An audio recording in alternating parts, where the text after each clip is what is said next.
ലോകത്തിലെ ഏറ്റവും മികച്ച കാപ്പിയുടെ രുചിക്കൂട്ടുകളുമായി വേൾഡ് ഓഫ് കോഫി മേളയ്ക്ക് ദുബായിൽ തുടക്കം. 60ഓളം രാജ്യങ്ങളാണ് 3 ദിവസത്തെ മേളയിൽ പങ്കെടുക്കുന്നത്.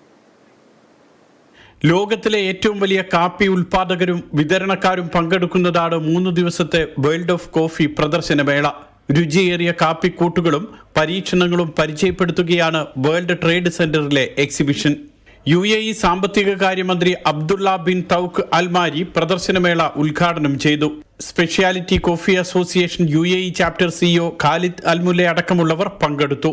Especially Middle East is one of the fastest growing areas in the world when it comes to specialty coffee, and we can see it on the soft floor. Like if you go to the roasters village, you can see all these small businesses and roasters that they have done an amazing job.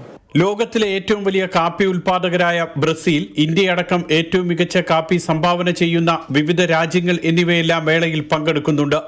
കോവിഡിന് ശേഷം കാപ്പി വിപണി കൂടുതൽ ശക്തി നേടിയതായി വിതരണക്കാർ പറഞ്ഞു.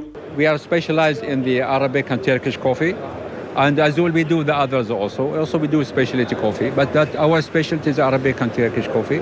കാപ്പിയുടെയും കാപ്പിപ്പൊടിയുടെയും നിർമ്മാണത്തിലെ പുതിയ സാങ്കേതിക വിദ്യ കൂടി മേള പരിചയപ്പെടുത്തുന്നുണ്ട്. കാപ്പി വെറുതെ കുടിക്കാനുള്ളതല്ല, ആസ്വദിച്ച് കുടിക്കാനുള്ളതാണ്. ഒരു ദിവസത്തിന്റെ മുഴുവൻ ഊർജവും ഈ ഗ്ലാസ്സിലുണ്ട്. ദുബായ് വേൾഡ് ട്രേഡ് സെന്ററിൽ നിന്നും മുഷീർ കൊടിയിലിനൊപ്പം സുരേഷ് വെളിമുറ്റം, മാതൃഭൂമി ന്യൂസ്.